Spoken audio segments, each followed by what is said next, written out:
This was the most disappointing shot in my career. This was the easiest strike of my life. This shot was the most fun shot of my career, by far. I came with two of the best shots of my career. I felt like nothing was going to stop me.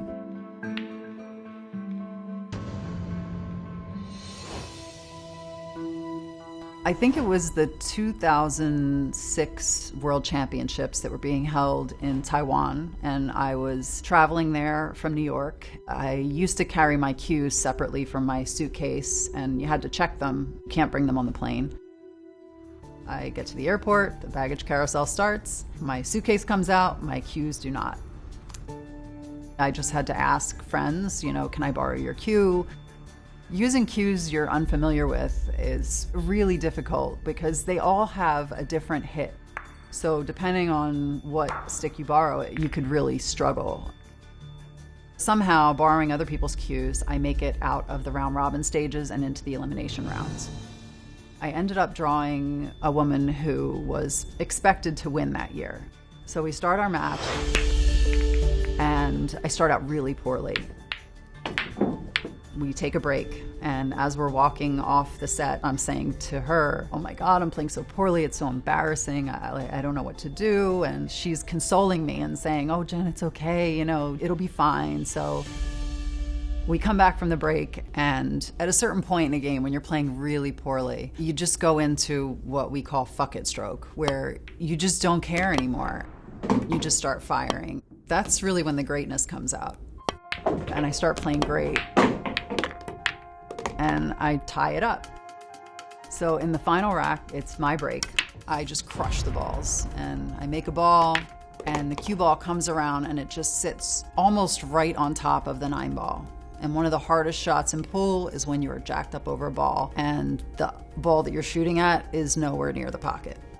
The rest of the table looks pretty wide open. It looks to me, if I make this one ball, then it's gonna be cake from there. So when I first lined it up, my thought was I was gonna make the one, the cue ball was gonna hit the top rail, then it was gonna hit the side rail, and on the way out from the side rail, it was just gonna hit the side of the 2, and the 2 was gonna post up right in front of the side pocket, and it was just gonna be a hanger, easy shot. Instead of hitting the 2, I ended up going right past the 2, and the 2 is almost on the rail. It's too far past the side pocket for me to cut it into the side, and it's impossible for me to cut it into the corner without scratching, which is a foul. So I'm in a really bad spot. So in that moment, in fuck it stroke, with no extensions left, I decided that I'm gonna kick this ball in. I lined it up as best I could, and I kicked the 2 ball in, and I ended up getting a shot on the next ball and running out the rest of the table. And I think my opponent wanted to kill me. We are in Rotterdam, 2006, and it's the final moments of the Moscone Cup. I am playing against Mike Davis from the American team, and it's what we call hill-hill. It's like 4-4 on a race to 5, and then I have the final rack, and I look like I'm poised to run the balls and just claim the title for Europe. But I run into some problem with my position on the 9 ball. The reason I actually ran into a little trouble here is that on the last 3 balls, I'm too straight on the 6 ball, so I'm not able to create a good angle of the rail to get to the 8, so my angle on the 8's bad. I had to shoot the 6.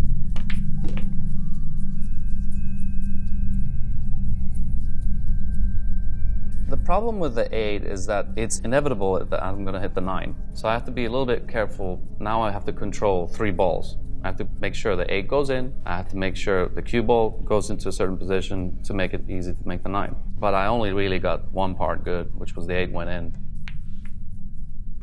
But the 9 ball ended up going to the back rail, and now I have to play for the bank shot, and it's a nightmare.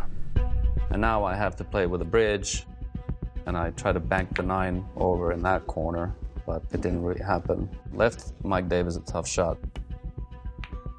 He misses the 9. I get another shot, and I have a bank on the 9. I can play it cross side, but I hit it so bad that it double kisses, and it leaves the 9 ball in front of the hole, and you can just cut it in, and the game is over. My 2-3 month depression starts. I was like so miserable. That was just before Christmas too. I was like, hibernating that Christmas. Just like didn't want to even think about it, see anybody.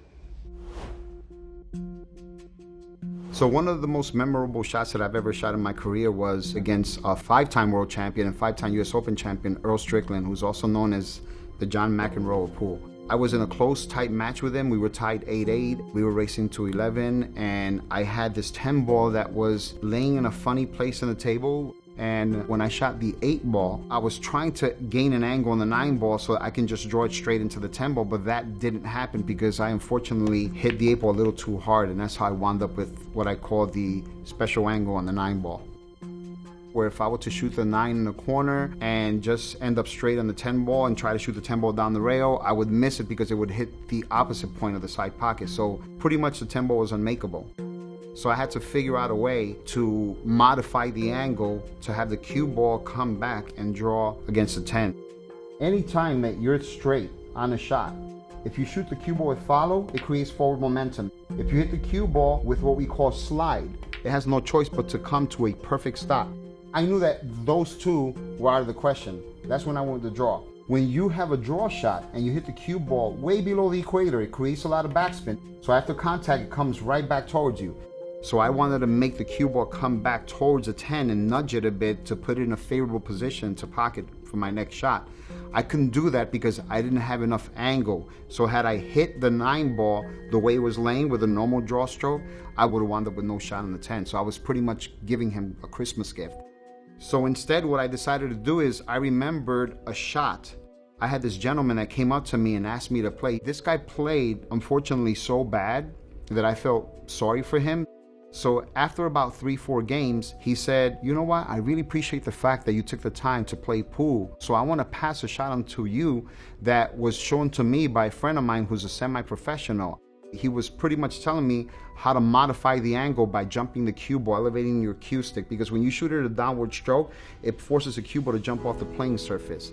Sure enough, it was very similar to the shot that I shot against Earl Strickland.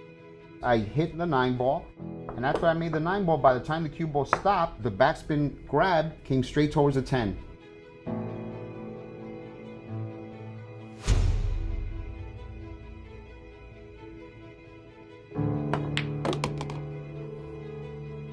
And I made the 10 ball in the corner pocket for the win.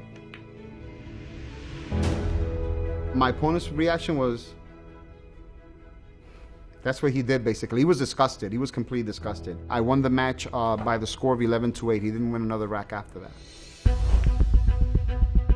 So we're in 2006, the first tournament of the International Pool Tour. Biggest prize money tournament in the history of pool. After 8 or 9 days, I reached the final against Filipino player Marlon Manalo.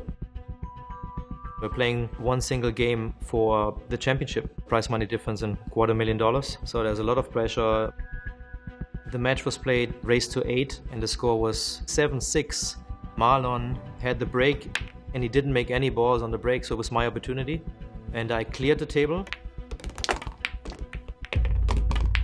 to make it hill-hill, meaning 7-7. We're playing one single game for the championship and it was my break. There was so many emotions in me. I was super nervous. So I went back to my coach. He just gave me reassurance, just calm down, take your time. So I went to the table. I started out from the right side of the table and I remember hitting him really square. I hit the 1 solid. The cue ball kind of curved to the left side of the table. I beat the scratch and I saw the 9 ball going into the side pocket. The cue ball was coming back towards me and fortunately received a kiss by the 14 ball, and the cue ball ended up pretty much close to the center of the table, which gave me more options. Now it's my turn to choose any of the groups. Do I take the solids? Do I take the stripes? And I looked at the stripes first and I thought, wow, they look really open. There was no cluster, nothing was tied up. And then I looked at the solids and I thought, wow, this is the easiest rack of my life. So I started looking for a pattern and I quickly found it.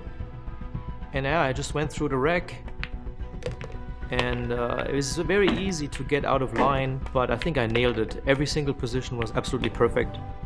And then it was a pretty easy 8 ball to win the tournament. It was very draining on me physically, emotionally and mentally.